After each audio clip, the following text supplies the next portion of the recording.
Ce que le refus protège vraiment.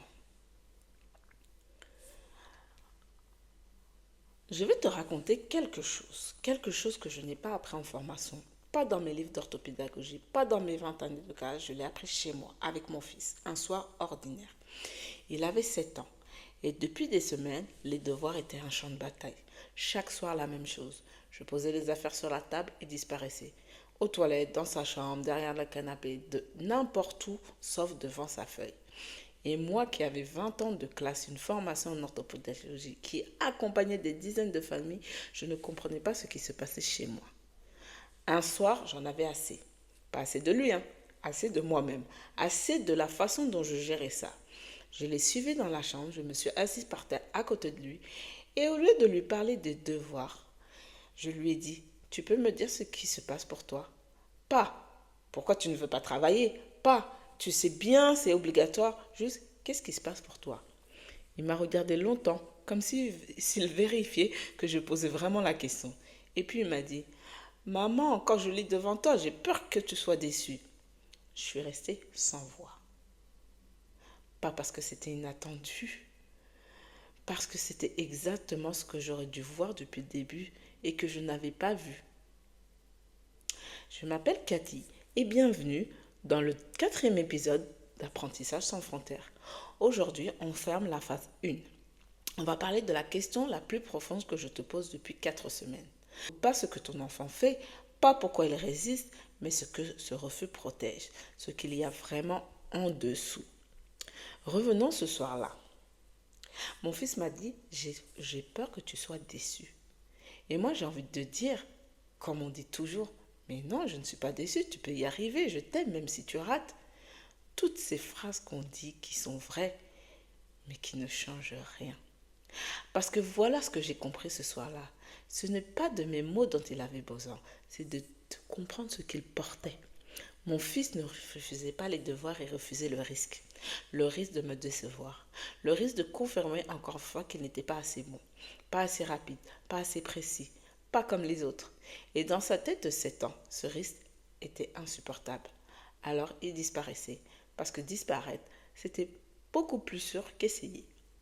Et moi, avec tout ce que je savais, je répondais à la disparition. Je ne voyais pas ce qu'il protégeait, son estime de lui-même.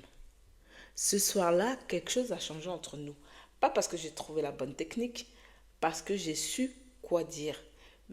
Pas parce que j'ai su quoi dire, mais parce que j'ai arrêté de regarder le comportement et que j'ai commencé à regarder l'enfant.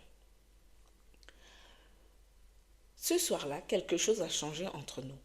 Pas parce que j'ai trouvé la bonne technique, pas parce que j'ai su quoi dire, mais parce que j'ai arrêté de regarder le comportement et que j'ai commencé à regarder l'enfant.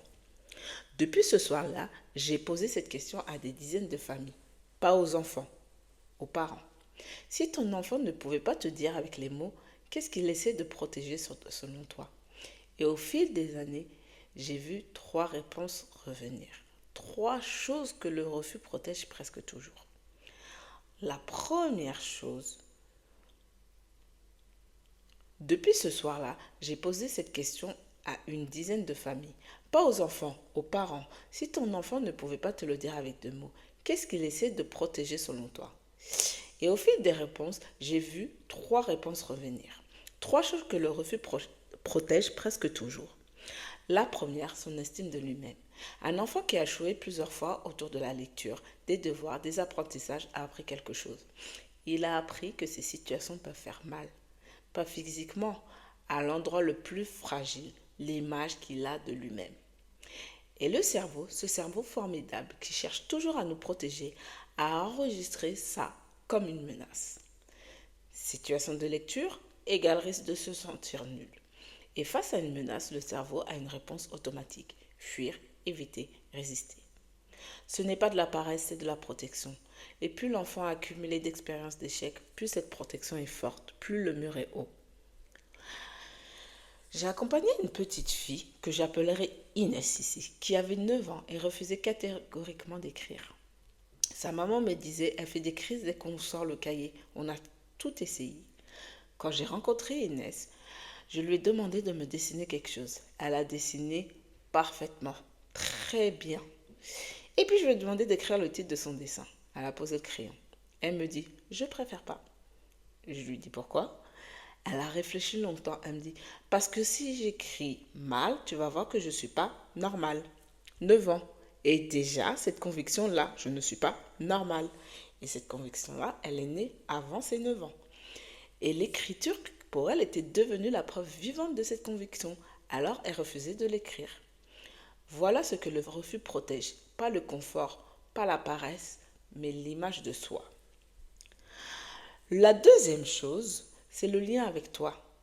Celle-là, je la dis avec beaucoup de douceur parce qu'elle peut faire mal à entendre. Certains enfants résistent, non pas malgré toi, mais à cause de toi. Pas parce que tu fais quelque chose de mal, attention, c'est pas pour ça, mais parce que le moment des devoirs est devenu le moment où ils reçoivent le plus d'attention de ta part. Une attention intense, focalisée, totale, même si elle n'est pas douce, même si c'est de l'attention, de la frustration, du conflit. Pour certains enfants, ceux qui se sentent souvent en dehors, qui ont du mal à trouver leur place, même cette attention-là est précieuse. Je ne dis pas que c'est conscient. L'enfant ne se dit pas, si je résiste, maman va s'occuper de moi. C'est plus profond que ça, plus primitif. C'est le cerveau qui a appris que la résistance génère de la présence. Et la présence, même conflictuelle, vaut mieux que l'absence. Quand j'ai compris ça, pour certaines familles, ça a tout changé. Parce que la solution n'était pas dans les devoirs, elle était dans le lien en dehors des devoirs. Des moments de connexion sans enjeu, sans performance, sans attente. Juste être ensemble. Et quand ces moments existent davantage, les devoirs devenaient moins chargés. Parce que l'enfant n'avait plus besoin de les utiliser pour se sentir vu.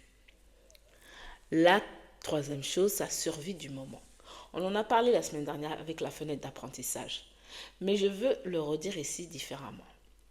Quand un enfant refuse les devoirs en rentrant de l'école, il ne fait pas un caprice, il survit.